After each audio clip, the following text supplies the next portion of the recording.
අන්දරේ මොකද අද මෙච්චර සෙනගාද? මට අද හාමිනේට කියන්න බැරි වුණානේ. අද අපේ රජතුමාගේ 9 විදින උත්සවේ.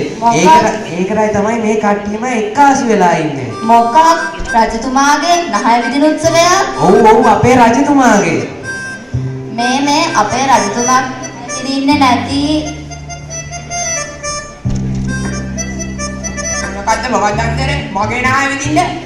පස්වහා දහසකර බුදුවන්න දේවයන් වහන්සේ මා මේ පැවසුවේ අර කාලගෝලයාගේ හාමිනේ දිත්තලා නංගා උන්දගේ කළු අහු පැටිය ගැනයි. එසේ ස්වාමීනි අන්දර එසේම තමයි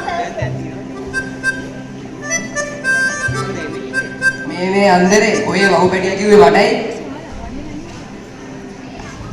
මොනවා නැගත් අන්දරේ අයියාගේ අස්ස කතාව කිව්වේ. එන්නයිනේ මේ මල කොලම් පාරේ යන්න දැනුන්නේ සමනේ.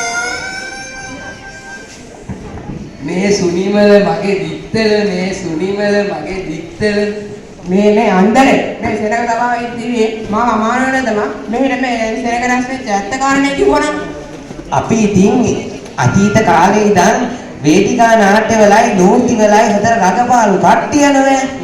එහෙනම් අපි ඉතින් ඉස්සර තිබ්බ මතකයන් ආවර්ජනය කරලා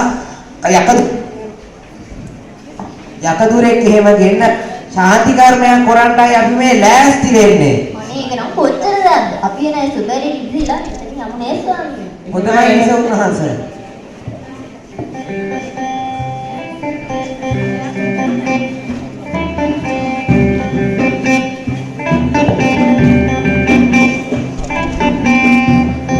ඔහොම පොඩ්ඩක් හිටියනම් අනේ ඉතින් මගේ උන්ද විදිය රඟපෑම වෙන මොකෙක්වත් නෙමෙයි අපේ නයිසී පන්තියේ නෙත් යනෝය. අනේ ඉතින් අපේ ඉතින් තිද්දලා නංගා විදිය රඟපෑවේ අනුකිනේ. අපේ ඉතින් රජා විදිය රඟපෑවේ වෙන මොකෙක්වත් නෙමෙයි දිහාන් මලයනේ. අපේ ඉතින් කරදරකාර කාලගෝලයි ඉතින් යසිදුනෝය.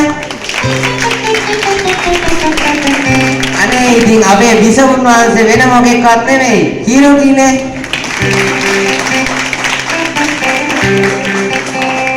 අපි ඉතින් ගිහින් ගෙන්නන්නකෝ.